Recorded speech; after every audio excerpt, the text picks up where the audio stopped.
tellement que balingi repentance, tellement que batikali autant orgueilleux, même les bossons Nzambé. Dieu maintenant permet à ce que le monde entier sache qui sont ces choses. Et dans la liste cet homme qu'on ne connaissait pas, nulle part comment on a ses frères Ibodo. Donc à cause de la bêtise, bêtise un frère a Tchenzembo, mais bon, on a une image na ngoma mangenga so bonde la Nzambe ainsi de suite. Mais bon la siko tala Nzemboache. Tala yem non. Vraiment, ouvrez les yeux mes frères et sœurs, ouvrez vos yeux. Pas encore rentrer sur cette même chaise au Fandagiwa. Allo bana mokili, j'étais violent avec ma femme et ça bien été pour ma maman, bolimbisanga, Nzambe pas limbisanga. Il doit accepter ça. Maintenant, il t'attend en plein midi. À quoi tu as dit que tu as fait ça? Bayo kanike, yo kende roba ke yo bimaki na ye. Croyant que on l'a veillé, tu as essuyé sur l'avantage. On te fait mais tu dois comprendre que il a fait beaucoup donc impudicité et ça car na yote na frère Maïté, les qui na été ba obana sima. Non seulement il t'attend en plein midi. La Bible dit tu n'auras point de succès dans tes entreprises. Frère Mike Kalambay, où tu constates n'est-ce pas bazem out. Est-ce que yo kan album mon avocat album. Est-ce que yo kan eh bien, tu vois, Mike Kalambay d'abord ne veut pas se repentir. Parce que le pardon qu'il a demandé à ma maman. Mais il a déjà demandé pardon. Je pense qu'il a sincérité. Ce n'est pas sincère. Pourquoi? Parce que juste après ce pardon-là, en réalité, la sœur, papa, nous sommes des prophètes. Si tu sors baboué, ce n'est pas par sentiment. Et ça peut être pour toi ruiner vie à frère Wana. Parce que Dieu nous parle aussi. Dieu nous étale des choses. En dehors de tout ça, on comme de preuves. Et moi, je préfère déjà au frère Mike Kalambay. S'il ne se répand pas, en tout cas, c'est le dernier avertissement. S'il ne se répand pas et qu'il va continuer à s'accaner, je vais maintenant apporter des preuves dont je dis là. Il y en a des dans la nationale par rapport à ces preuves bazo comme. Et si on a même la télévision, ça sera la ruine totale pour ce frère. Alors c'est ce que moi je ne fais pas avec amour. Je lui demande de se repentir. Parce que le pardon qu'il a demandé n'était pas sincère.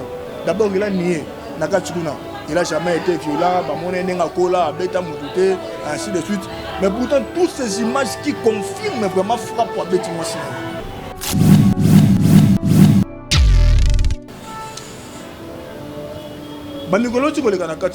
Parce que quelques années passées, il y a une émission, est-ce que là? Parce que il a même arrivé à nier. Moana. Arrêtez à moi si. Babou Abota. Et voilà une image sur quoi dimanche. À cause de ce choc, il dit il y a quelque chose peut-être dans le bâté. Moi j'étais presque marié parce que Etika Lagaka, mariage religieux. Oh, presque marié, ça n'existe pas. Ce que Etika Lagaka, mariage religieux, c'est que au bala quelqu'un qui donne.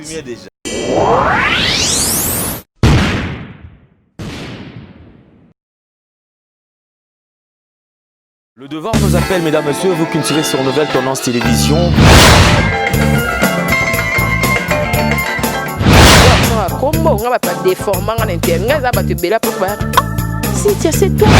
Avantage de la spiritualité, que la spiritualité étant qu'ils allaient pouvoir absolu.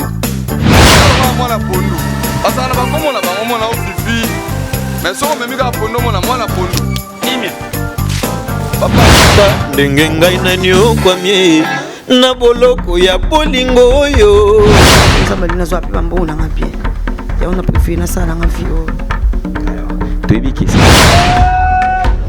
accepte de porter cette bague que je place à ton doigt.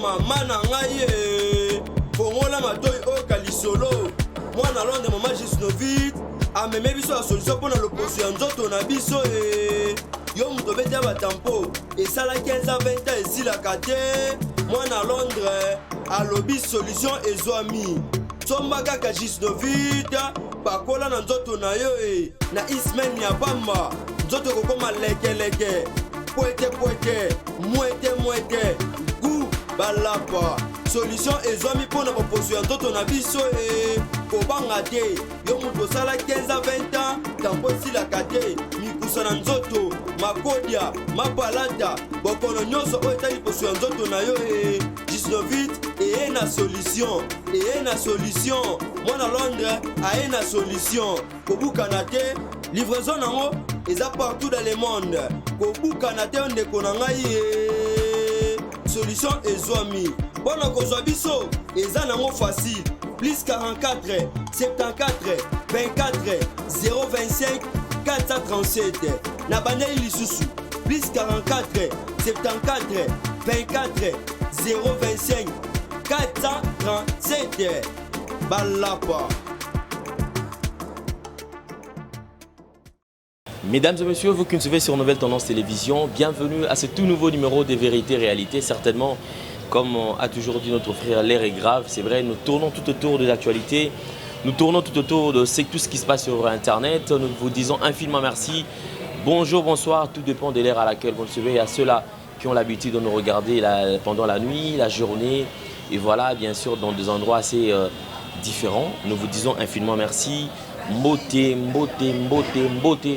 Nabino Nyon surtout Bogota Labisso. Merci encore une fois de plus à notre sponsor Yadjani Sitantouan Poutouban Michouri depuis Switzerland, un homme réglo, crédible.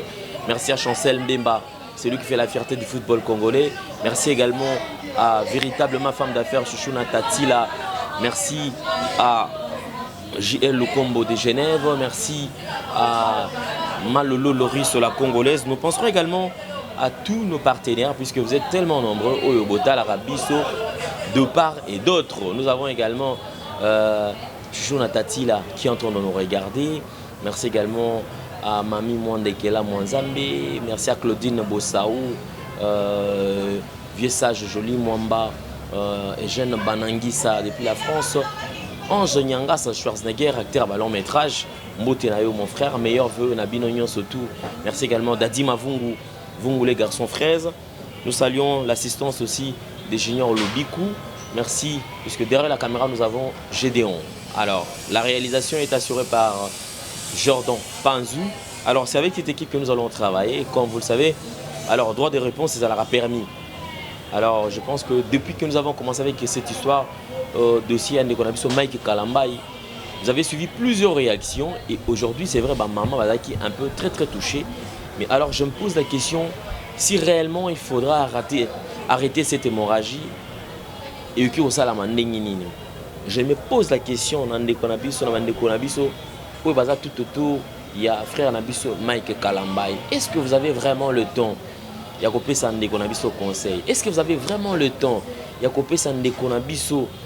Cédric Conseil. Parce qu'apparemment, Ndekonabiso Cédric, défense naïe tout makamboazo sala, j'ai l'impression c'est encore une fois de plus qu'au Pelissa moto na esika o déjà moto parce que le frère Mike lorsqu'il a sala qui riposte à sala qui vidéo naïe c'est tout simplement parce qu'il a qui moto et qui a besoin il y a paix et régner. Est-ce que le frère Mike est incapable il y a imposer na ndekona na petit frère naïe afin d'akimia parce que je crois que silence les armes, il y a fort. Parce que dans le silence, il y a beaucoup de choses qui se passent. Tout ça dans le silence, vous ne savez pas ce que la personne prépare. Bozoye bate nini oiseau bongisa. Toujours dans le cas de silence, mais lorsqu'il y a riposte ou à salibo ou à répondre, apparemment, et pelissa kakamoto, c'est kopelissa. Alors, moi, personnellement, Maramo, dans on a tali vidéo et Ndekonabiso, Cédric, je pense que Ndekonabiso, Cédric, s'il te plaît. S'il te plaît, s'il te plaît. Qui se sont morvés ces mouches, c'est lui qui se sont piqués connaît l'affaire. Wana Eloba, Ndekonabiso français. Je pense, pour soigner les futurs, il faudra soigner les présents. Parce que le futur dépend du présent. Il faut faire très attention à Maram Otoro Salalelo. Français Baloba, oublions le passé, soignons le présent et le futur sera meilleur. C'est parce que nous avons besoin que Marambo est fan l'église corps du Christ. Est-ce qu'il n'y a pas moyen, il y a qu'à retirer, il y a qu'à Cédric, parce que nous avons suivi quand même pas mal d'images. Na Mangengenge, Azo Sambela, na Bangomba, Azo Sambela, na ba retraite, Ako Sambela. Alors je pense que Akoka Kiata là parce que la Bible dit gardez silence, moi l'Éternel, je combattrai pour vous. Alors je ne sais pas si aujourd'hui l'homme veut prendre la place de Dieu. Pour Yemoko Akeneko Bunda, to Yemoko Azo place, il y a la défense. Je ne sais pas. En tout cas, faisons très attention. Moi personnellement, je suis en train de tenir compte. Je tiens plus à la carrière. Il y a un frère Nabiso Mike Kalambay qui aujourd'hui court en grand danger parce que depuis un temps d'ailleurs, il faut tout le Belango, Tomi le Belayango. Tomi le Belayango, pourquoi? Parce que frère Nabiso Mike Kalambay, artiste musicien chrétien et belé baza awa. Ceux qui te l'ont dit, tu vas album na bango. Bogotala qui ba dernier album awa et tikoleka awa ezana ba nzadi. Ce sont deux albums oyo, c'est-à-dire est loupé ou est simité par rapport à l'album sous to bandota la so yo tali album ndeko na biso calendrier za ka couple boule ba koto abwaki koto papa Matu Samuel abwaki koto frère Deningonde abwaki koto nana abwaki en fin de compte vous sentez que ezana makam oyo zoya simana ba album ya bande konabisi auto ba sala. Mais depuis un certain temps vous verrez que makambo ezo sala ma penza ndenge bando sala makalate, c'est-à-dire que album ebimi moi denzembo peut-être yembami et après eleki peut-être ne konabiso Moïse Mbi album n'est quand même je crois quand même ils a parmi album oyo ezoyo comme moi mingi. Mais est-ce que les gens ne peuvent pas étudier ba le stratégie ni ya kosala parce que dans le temps, l'album tant mandat que matoa qui na chaîne à télévision ya ko compter. Les réseaux sociaux n'étaient pas au point. Le long nous avons les réseaux sociaux. Nous avons plusieurs chaînes de télévision. Tozana, la chaîne Oesa sur TNT. Alors tout ça essaie un peu il y a qu'à changer cap. Mais comment on a les lots, c'est-à-dire que va travailler sur méthode pour que lobby makambo ezala bien. Et Zali Kara tourner tout autour, il y a ma futilité. En tout cas, on les a parlé. Bah chrétiens, ceux qui se disent chrétiens, bah frère Obaebi, frère Mike Kalambay, bah Obaebi que Mike Kalambay a aidé Bino na carrière na Bino. Les longs y a parcours na Bino. Bah sœur Wana va travailler na frère Mike Kalambay. Où êtes-vous? Est-ce que s'il n'y a pas moyen, vous s'impliquer dans le dossier afin que Bobo Melandeko moto? Bobenda bo pesa e conseil ba papa ya molimo bobenga bo pesa conseil bande kopé oyo bo travailler na e bobenda bango bo pesa bango conseil. Les choses ne font que s'empirer. Makambozo qui ne mabe tant ndeko oyo Cédric Ibodo ne ba benga ka obenga e akei asali eloko bandeko bobi quand même que Mike Kalambay a aidé Bino. Est-ce que vous ne pouvez pas vous impliquer au bosungaye parce que ndeko on a Cédric Ibodo. Si réellement tu penses que tu es en train d'éteindre le fait, détrompe-toi. Au coupé ça monte parce que Ndeko Cédric, ni t'étais ton frère Mike Kalambay, on ne parlerait pas de toi. Tout le monde en zem o Ndeko Cédric Ibodoyo oye mbate. Tout le monde en zem oyo sala toye bioté o tika la pe ko sala succès. S'il vous plaît, tiens compte il y a carrière, il y a Ndeko. Mike Kalambay, il n'a jamais été dans un bureau pour Azala élevé. Mike Kalambay n'a jamais travaillé dans une entreprise pour que les lotoyés baillent Mike Kalambay. Mike Kalambay n'a jamais été quelque part à la maçonnerie. Mike Kalambay, Dieu a fait grâce à travers le chant de découvrir frère Nabiso Mike Kalambay. Aujourd'hui, il vit sa carrière, c'est quelqu'un qui a eu à sa parcours Moro Makasi. Est-ce que les lots comme il ont besoin de bomelayer carrière? En faisant toutes ces émissions au Kosala, toutes les émissions au Sala Nekonabiso les Ketchou. On a un peu ce conseil toi qui est frère parce que Nekonabiso je ne me réjouis pas na kokoya Nekonabiso Mike Kalambay. Mike Kalambay ngana benga kae maestro. Je ne parle pas de la spiritualité, mais je parle du chant.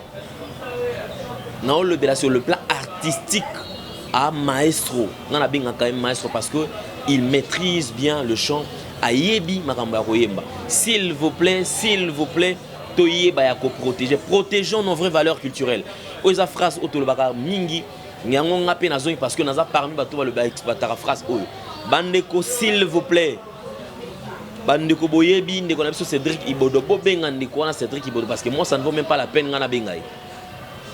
Bobenga, qu'il arrête avec tout ce qu'il est en train de faire comme émission. Mike Alamba, il n'a pas besoin de se justifier. Parce que nous avons mené Taoki pour justifier. Si réellement il sert Dieu, si réellement Azana Katia Bonzambe, Nzambe Aebi Nini Oyo, Akosala Ponae. S'il vous plaît, ça c'était que ma part. Alors nous allons recevoir sur ce plateau prophète Henri, intimement appelé Pawa, Tozalaranae. Alors tu me un peu Kosolanae, moi Mouké, parce que Azongé le biso sous les lois, Benginga le sous bon. N'a évité, il n'y a pas un moutoir. Ce gars y azaka makambe ya mbeli ka na ebite ce gars ka mbeli to aye pour asenga pardon. Alors prophète bonjour pe boye malamu les. Bonjour papa Alain, merci beaucoup. Bonjour bonsoir. La bande so bazola na biso ça dépend ya air bozo ta la biso. Nzambe alola apambola bino. Je bénis Dieu pour vos vies, na comprendre que batebele basaki éveillé par rapport à l'émission de Sala na Mikole Otikoleka. Comme c'est un mandat que nous avons reçu de la part du Seigneur, parce que là, parce que je suis très en colère. Je suis très en colère. Et je crois qu'il faut battre Fanda sous calme, maman, papa, Fanda calme. J'ai un message très important à vous annoncer maintenant. Sinon que l'Éternel de vous bénisse abondamment. Merci beaucoup, prophète Henri. Je crois que nous allons du coup aborder le sujet. Je crois qu'aux occasions, certainement.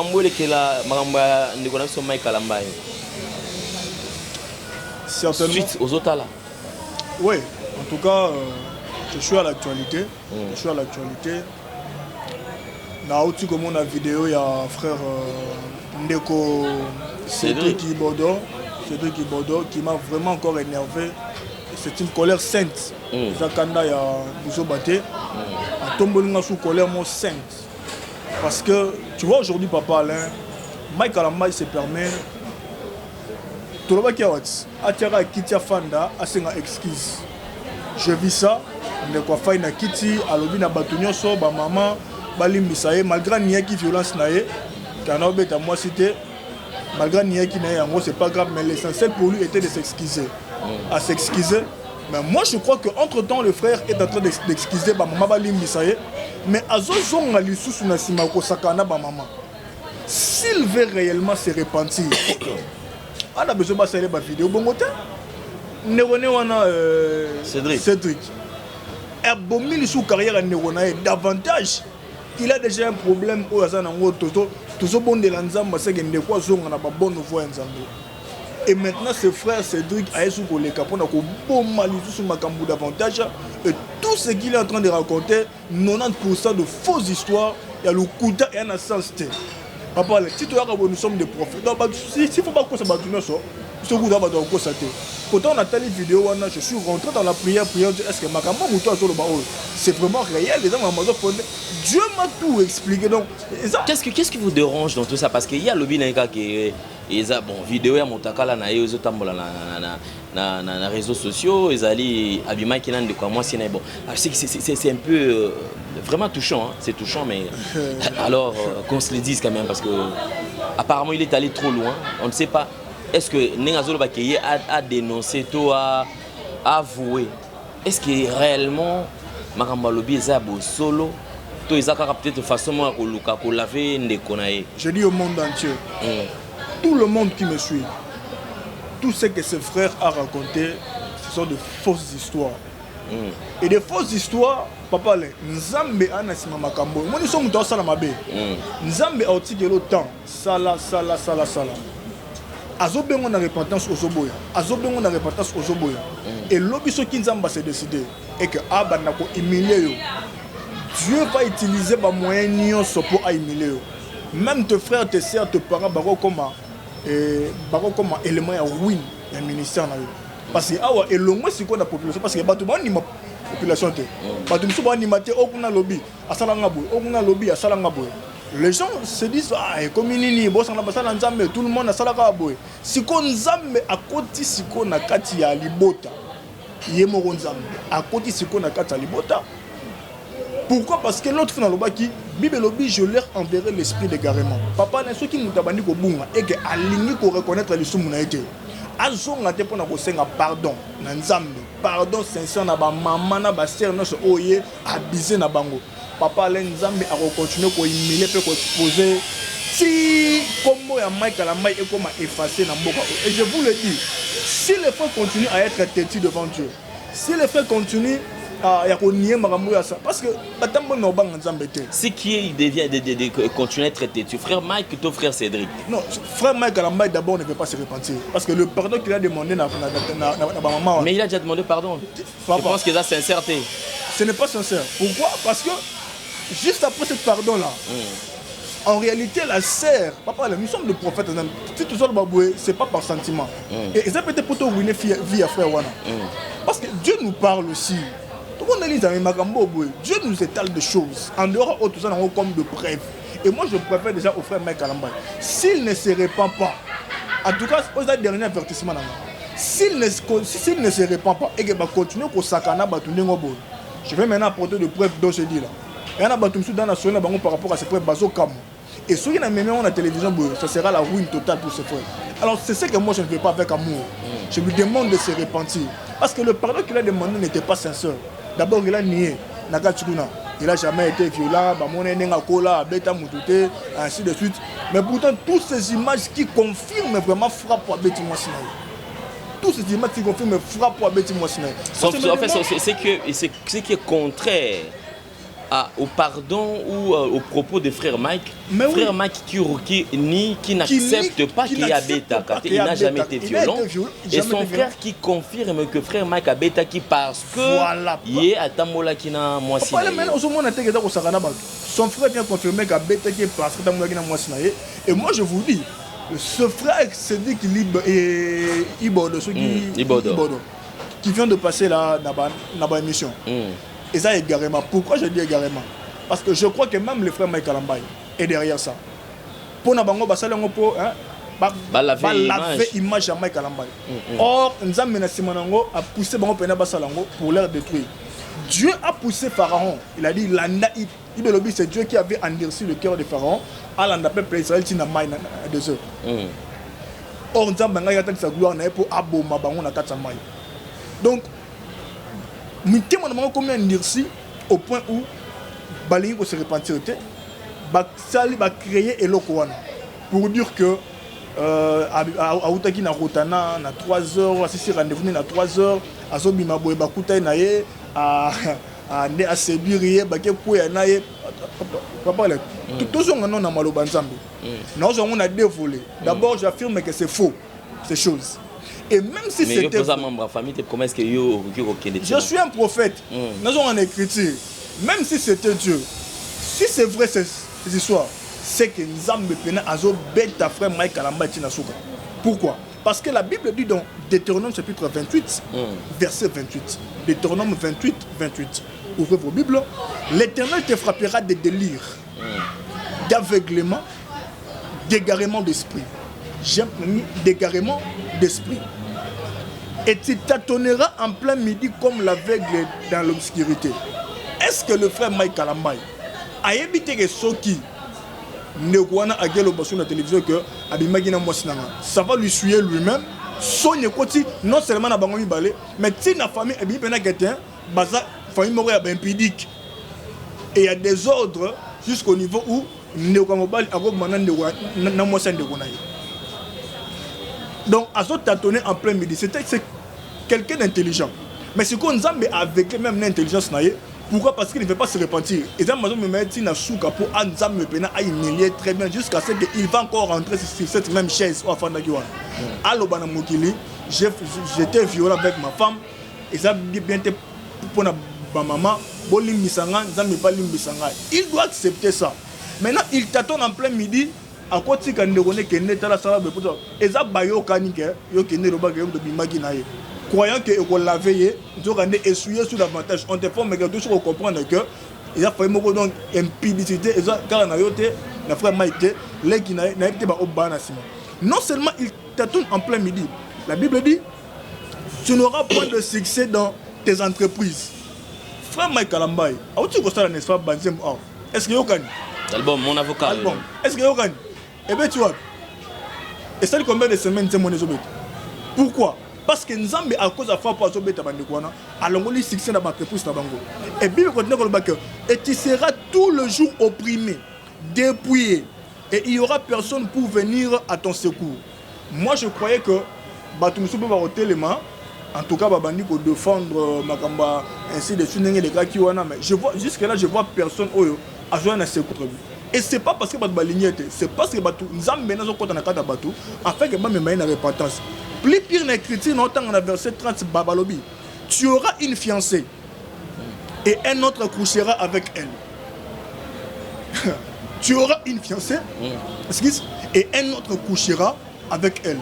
Plus grave, c'est qu'il y a une fiancée. On a marié. Maintenant, un autre est venu coucher. C'est-à-dire que si c'était vrai, c'est deux qui bodo. À coucher qui n'a pas de c'est qu'il y a un penza. Azara ba problème sérieux dans Nzambe. Et ça signe égarément. Nzambe tant à boire qui mutu et koko me la mutuana que azana moisi mais mutu musus. Ce qui est solo, c'est que ça m'a permis et ça m'a libota. Pourquoi? Parce que le frère Nzamba Boakai déjà, il est dans l'égarement. Maintenant, il faut yende, azonga et pas Nzambe, aller la mawanzambe, amatana ba retraite, aluka ba passer la bonne de la ponaye, afin na sona même kiti asenga pardon, afin que Nzamba, attends la 500 kana Nzambe, afin que Nzamba lo alimbisaye. Et ce frère, c'est deux qui bodo. Papa le, FBI, il y a États-Unis. Mais tel enseignement moko baloba omoni ne bato bazaka ba il rentre il ira batnel bango barabe batnel bango message même ta fin na kiti va filmer atini message aux États-Unis alors demain nous allons frapper les États-Unis si aux États-Unis na FBI na bango ba ko zo maloba mutu wana babani ko étudier même ba geste maboko ne osala tant azolo ba demain tu frapper les États-Unis ba otala est-ce que na maboko ne ba signe na osala. Pourquoi? Parce que ces gens ont des codes. Ils peuvent vous dire que, à l'objet demain, nous allons frapper les États-Unis. Or, il y a un code aux États-Unis que les lois ne faut pas frapper les États-Unis. Et tant qu'on a bien un FBI spirituel en Zambie, na zongi pas en Zambie. La bande côté la vidéo au malem du début jusqu'à la fin. Tu sens et tu vois. Et même Dieu me le dit que ses frères ont des faux histoires. Il a menti contre la sœur Peniel. Donc à quoi? À la télévision. Pourquoi c'est la nécessaire Peniel Makambu et pour na bango ils apprennent à laver l'image de frère Mike Kalambay. Or et détruire les sous. Et on se pose la question. C'est frère maudit. On se pose la question pourquoi Ndeko Cédric a accepté encore Yako Zonga na émission pour la Koloba parce que déjà son frère déjà avait déjà dit apparemment à entendre Cédric j'ai l'impression comme si il n'avait pas eu le temps Yako Yoka message à Nekonae Mike Kalambay parce que c'est le contraire de ce que mon frère Mike Kalambay a dit. Et cela prouve réellement. Papa, nous avons une minute oyo baza sous ba pression moko boyo. Baza na sia ba émotion makambo ko mela bango, ba na sia ba choc makambo ko mela bango. Alors ba ko sous ko maîtriser cette situation au hôtel. Or, le seul de choses à faire na makambo boyo, frère Mike, ce n'est pas d'envoyer ton frère pour akene ko balokuta bobongisi pour ngana zo mona ko sarana su na ba maman donc au seigneur pardon mais après OK sous donc hein au bimisi moi si on a le rôle lo mo bodaki lo côté ndumba mo balaki après abane bana bande ko na yo ainsi de suite et puis so au seigneur bango ba pesa ba preuve ba vidéo ya ndeko Peniel pe abane ko sala boy papa au monde ata preuve mo côté bon ça pourquoi parce que tout ce qu'ils disent est ça le kuta et ndeko wana azui tenter à kota la pena vidéo ya ndeko na yo parce que le frère Mike Kalambay dit que il est attiré dans la violence ainsi de suite. Le frère Ibodo qui dit que c'est grave, donc c'est que d'abord ça affirme que le frère Mike Kalambay est violent. Et ça affirme aussi que même pudique parce que si vraiment ses frères étaient ainsi de suite. C'est ce qui contredit même. C'est ce qui compte. Et alors, on se demande ce qui Ndeko Abimi, Ndeko Cédric Ayebani quand même, moi, Balobel comme on est par rapport, il y a bêtises au YouTube. Alors, est-ce qu'il est en train de tenir compte, il y a carrière, il y a Ndeko Mike Kalamba, en faisant tout ça, parce que c'est vrai, il continue toujours encore à toucher sur la personnalité de la femme, à continuer à réduire, à quitter les sous bon maman, tout qui bon moi. Si, alors, on se pose la question. Où est-ce que Bazan a besoin de Makambo et Koma? Tellement que Dieu les a rejetés, tellement que Baligny repentance, tellement que Batikali autant orgueillé, même les Bosso Nzambé, Dieu maintenant permet à ce que le monde entier sache qui sont ces choses. Et dans la liste cet homme qu'on ne connaissait pas, nulle part comme on a ses frères Ibodo. Donc, à cause de la bêtise, bêtise, un frère a Tchenzembo, mais bon, on a une image de ngoma nyenga so bonde la nzambe ainsi de suite. Mais bon, tala siko tala nzembo tché. Tala yem non. Vraiment, ouvrez les yeux mes frères et sœurs, ouvrez vos yeux. C'est pas normal, ça c'est blaguer vraiment avec Dieu. D'abord, à détruire carrière à ne connaître les sous davantage. Et moi mon problème c'est seulement les mamans et les vous avez abusé de maman. Vous avez abusé de nos sœurs. Bon, coucher na ba maman ya bato. Bon bébé si bon dévierger ba baba na ngana basi. Bonjour gloire na bino élément mo ya ko sakana ba jeune fille maman ya bato. Mais après on les beau respecter bango tant makambo comme el bino. C'est frère Ibodo vient encore allumer les feux. Donc on a bien certainement ko sakana ba maman les sous. C'est pendant que le frère d'abord n'a pas été sincère, n'a pardonné à Senga Kiwana, a nié violence na ye, Ibodo merci parce que a affirmé que frère Bané Robert moi aussi. Et non seulement ça, Soukawana, aïe pena ko baby salisu makamu pour jouer encore, pour minimiser les sous nature femme. Mais prophète Henri, je me pose une question si aujourd'hui il arrivait que Ndekonabiso Cédric, à mon ana, parce que c'est vrai qu'ils ont préféré étaler makamu tout sur internet, à mon aké, après vidéo à Salan Ndekonabiso Leketu que je salue en passant. À mon vidéo, il y a des Mike na mutu mususu to sex tap il y a frère na Mike Kalamba na ndeko mususu. Quelle serait sa réaction? À cause on a les sous pour démentir que mutuana enfin je me demande au cas où il y a quelque chose encore ebima. Sort il y a ndeko na ekozalani. Déjà dès le début. Quand première vidéo à saluer et bomi na yemoko. Et bomi na yemoko na. Et bomi sou ndeko na. Donc même si eloko monsieur bimi sex tap il y a Mike Kalamba. Je ne crois pas que Ndekwana, il aura encore le courage de venir se tenir devant la caméra pour dire tout, pour défendre encore. Parce que Baza dignité, ne sont pas dignes. Papa, moi je vous dis, tout ce qui arrive, c'est le temps de Dieu. Tout ce qui est en train d'arriver, c'est le temps. Il y a un Kamunza Malagi Sengana Boutoua Lelo.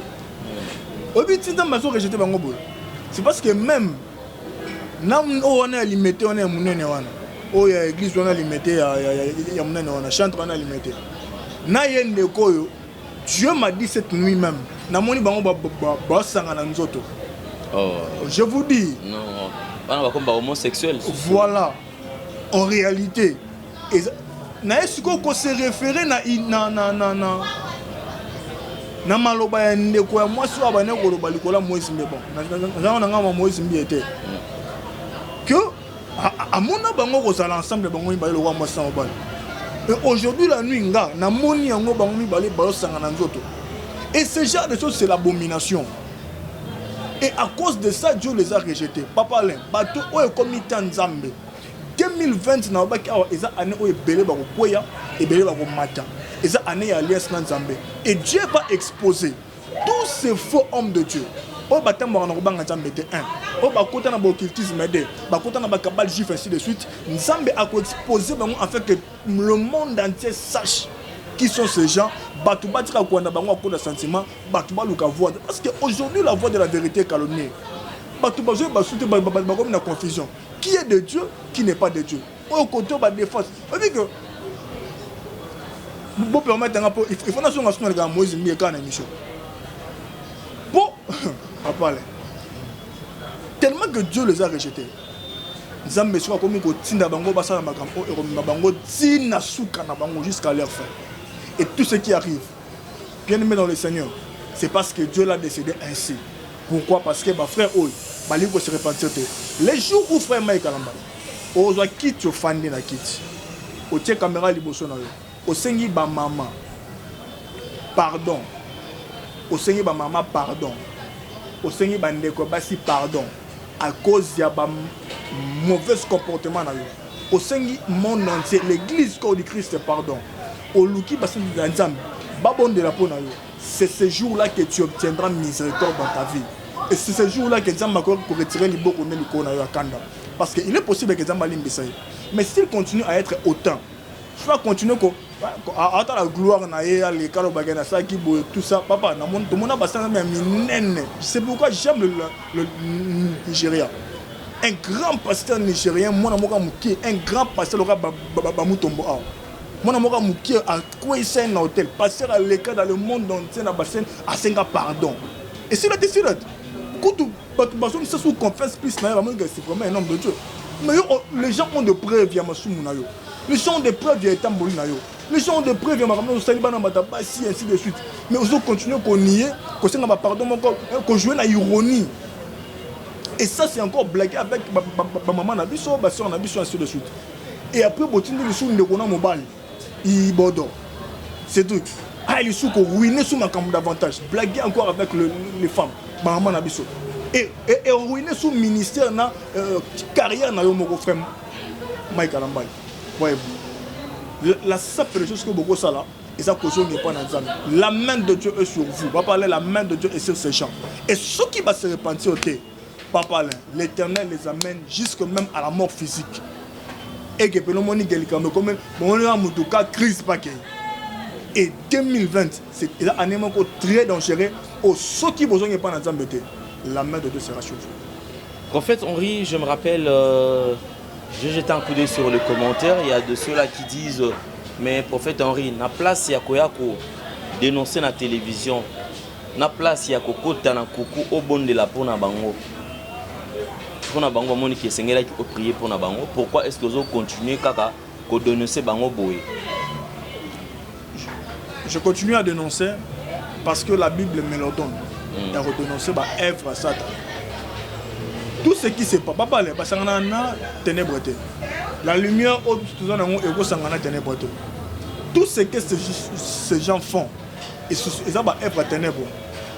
Ba dénonceraté, pardon, mutu oyo, azana nkana katsa bonzambe. Mais diable a so tenté, a sala masumu, a cause on beaucoup bon de la ponaye. Mais mutu atiki voit nzambe. Je vous dis, ces gens sont dans les cabales juifs, dans l'occultisme, dans l'alliance au Basala et seulement à cause de ça, c'est pourquoi il faut les dénoncer. Mais en priant pour eux maintenant en secret, à ce que nous avons la répétence. Et pourquoi la deuxième cause il y a dénoncer? C'est parce que nous avons entraîné la foule et belé aux Bango. Et tous ces gens, si l'Éternel revenait aujourd'hui, comment on a beaucoup de côté à cause qu'il y a mutu moka na nzambete en alliance na satana. Batu nyoso oba milliards de personnes bazolanda yewana, ceux qui sont massés sont yo ba komona beaucoup na nzambete parce que lorsque Dieu reviendra, à cause de bateau va atteindre statut parfait à Christ. Or, vous êtes sous l'alliance d'un homme de Dieu qui est dans les ténèbres, qui est dans l'occultiste, qui est à côté dans la cabale juif. Vous êtes sous l'alliance à Moutouana. Attendez l'église d'Abino. Dieu voit d'abord l'ange qui est établi. Or, si l'ange qui est établi, vous tous au Botikali, attendez notre grand problème c'est que quand un Nzambe est comme de peuplé, donc, au côté de l'alliance qui nous occupe à Bitumba, c'est parce que pasteur ou bon de la rapona yo ana misana modeli mutu pa lo ba déclaration de kona yo o chaka lo boko na imposition na mutu azo bondela a tellement na misana modeli que bino boye bité aveugle bino et vous vivez sous cette alliance des ténèbres. Mais notre souci c'est que peuple mokimo mabaye ba que bato bazana nzambe te mukolo ba kozo n'est pas na nzambe. Je vous affirme et je le dis devant Dieu. Le jour où Dieu me dira que Moïse Mbiye, Mike Kalamba et ainsi de suite, je viendrai encore ici pour vous dire faites leur confiance parce que besoin n'est pas dans Nzambe.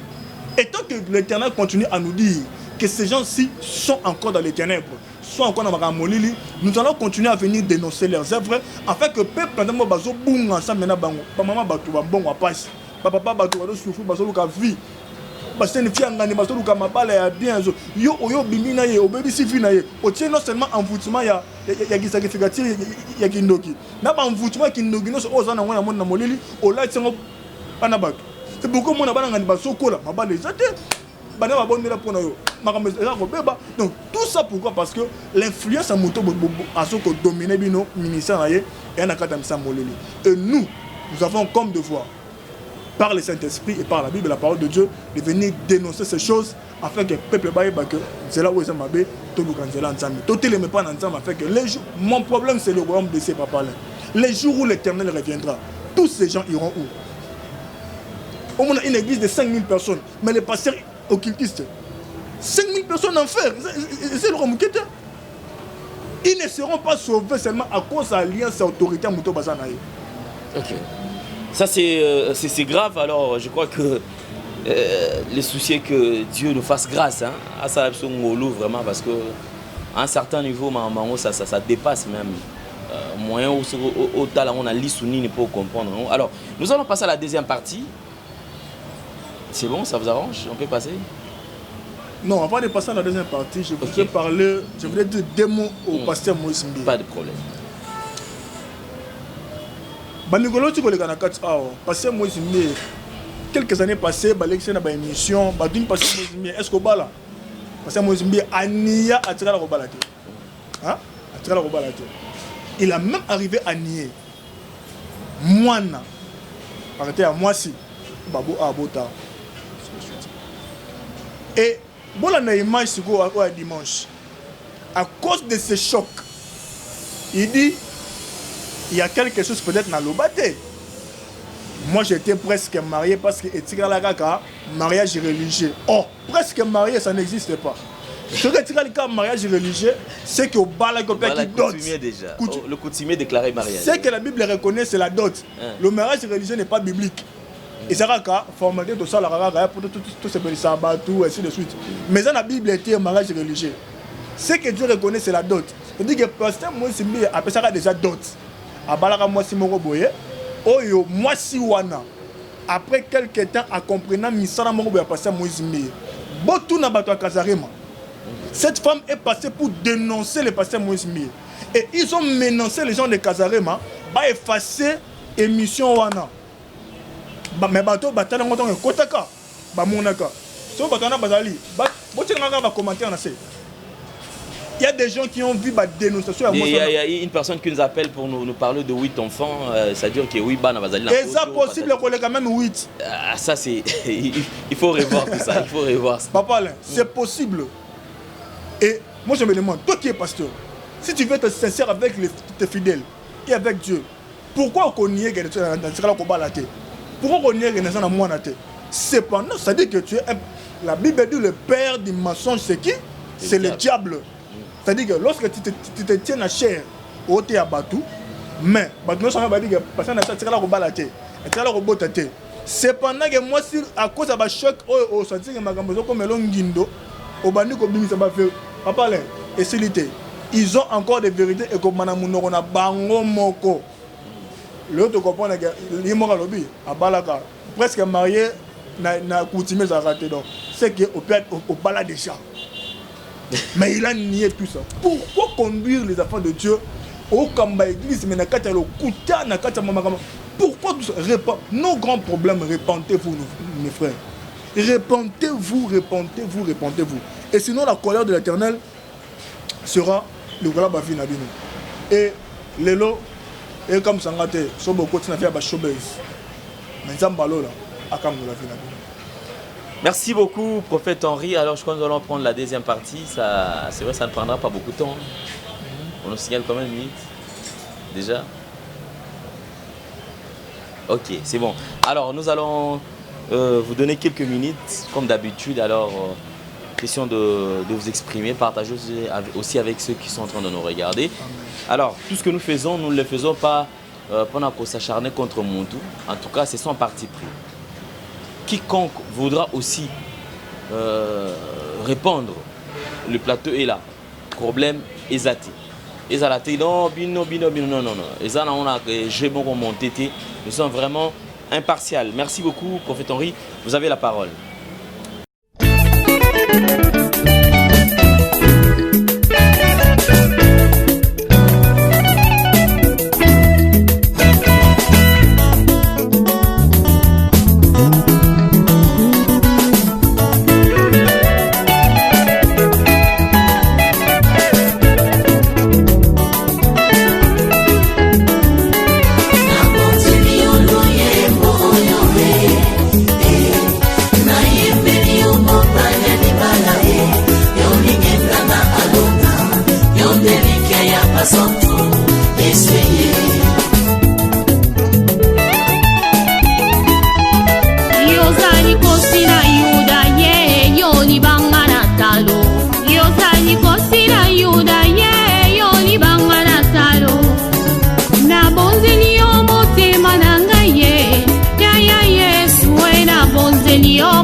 Kanzela na yo nakolanda seyo kinosuka ya bomoi nanga sunga bomoi nanga yawe tambusanga na nzela ya nsemo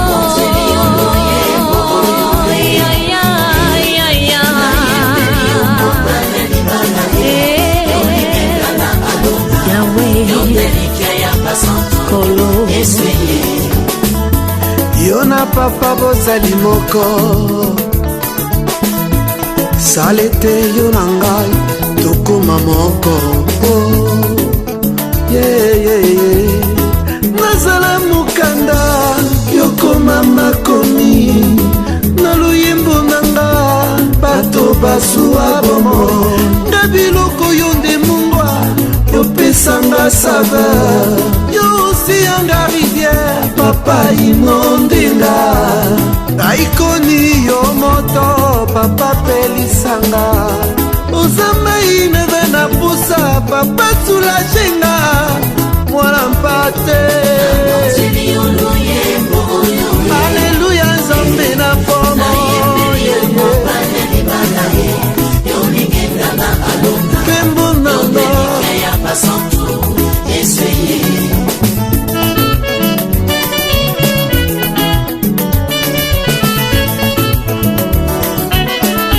Bien-aimés dans le Seigneur, que l'Éternel Dieu vous bénisse abondamment.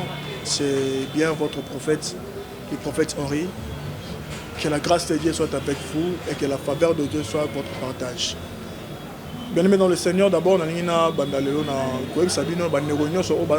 prière en ligne, ma prière en direct. Nous faisons de prières en direct sur mon Facebook. Vous pouvez dire prophète Henri Miracle.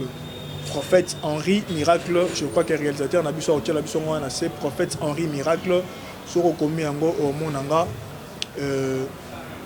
tina demande à Minayo, na royamba yango, afin que vous participez à la prière nabiso en ligne pour votre bénédiction.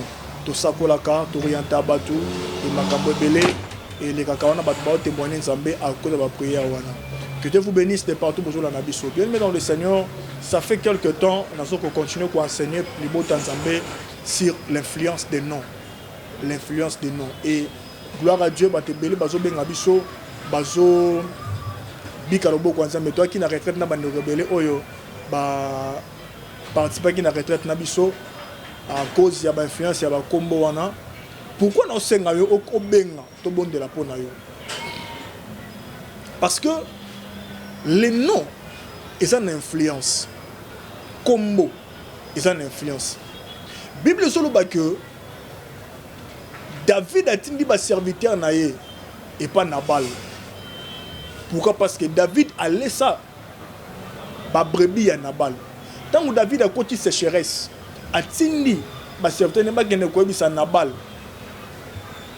Et que à soit dans la Bible quoi ça peut balayer ça brebis à David. Bible zolo ba Nabal a répondre nani ne David azana ni ponga ina pesa bilo quoi ainsi de suite. Tant que serviteur à David ba memeli David maloba wana. La Bible dit que David a oki kanda a ici ba serviteur na ye. Bozo ba memeli be no soto kende. Abi na kolala na kokomela tongo te. Ce qui n'a boumi Nabal te. Nabal avait comme femme Abigail. Abigail tango ayoki sango que David azana nzela. Azoya po aboma Nabal. Bible lobi azuba présent. Azuma kamandenge na ndenge amemi yango epa David bakuta na nzela. Tango bakuta na nzela aguma mina sama kwa David abisie kolanda mobali na ngai te. Il est comme son nom car Nabal est son nom. Il y a celui qui est de la folie. C'est-à-dire que il est comme son nom. C'est-à-dire que ce qui David a comme à niveau aboma Nabal, c'est parce que influence ya combo Nabal et bana ko sala kata vie à Nabal. O combo Nabal na kata nango ezaki na folie, ezaki na immoralité et influence nango e kangi vini asala makamka ya folie akiparate nananga zolobela. Wa. Il est comme son nom et son nom est Nabal. Donc il y a des gens qui sont comme leur nom. Aux hommes qui ont vu nous, ils ont prospérité, pauvreté sur la taille. Aux hommes qui ont vu nous, ils ont commencé à bana bazoyate. Aux hommes qui ont vu nous, ata osali ndenge au Kenya poto yo ba notonoka ozana Congo, notonoka ozana ba Kivu esiko kola, notonoka na Afrique, na mboka moko bo esika, na mboka na bino moko esika ba parano ba utela. Tout ça pourquoi? Et ça combo na bino parce que au habité ancêtre na bino liboso wa zoka combo, vini zala kandenge nini. Asiri sa vini ndenge nini. Diable a côté ko lelo ke poto, lelo ke Afrique du Sud, lelo za soki na Lubumbashi za wapi. Ozana ba moka ya usalantu. Diable a côté kayo. Ozana mboka ningwana. Mais en réalité après, on se comprend que ta vie domaine moko boya vie au simba yango bien. Domaine moko boya vie au prospérer. Domaine moko boya vie et kende bien. Mais domaine au faut ça la esenwa vie na o ko prospérer na ngote. C'est pourquoi vous allez voir même na ba guerre, na mabele, na ba moka, ba guerre et ça la ka bisika au richesse ezali. Et c'est même yo lokola outa na mabele, même bitumba vie na yo ezaka ka bisika oyo, richesse to esengono ezali. Or les noms a une influence. Combo ezana influence moko oyo, soki obondeli za malamu te. Soki délivrance était na vie na yo, influence à combo ekobana kolanda d'abord le nom physique que tu portes.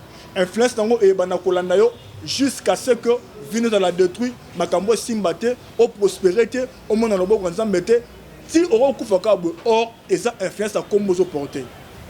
De deux, en esprit, identité nos animes. De fois so bondela, au petit action de grâce, au sali ba alliance, au petit ba offrande, au souni ba pasteur. Mais tu te poses la question pourquoi ma vie ne change pas? Pourquoi les Cambodgiens condamnent aux acaboués? C'est parce que d'abord ton identité spirituelle. Et alors, l'identité spirituelle, nous échanger identité.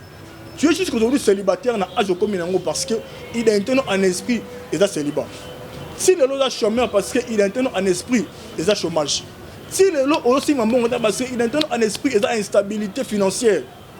maman zo nanga papa zo nanga vie ezaka kamoko oza na capacité ko changer vie na yo wana et longwa na situation oza nango nzambe a changer identité spirituelle na sabino que tant que tu es Jacob tu ne verras pas la gloire de Dieu. Il faut comme à Israël pour mon la gloire en Nzambe.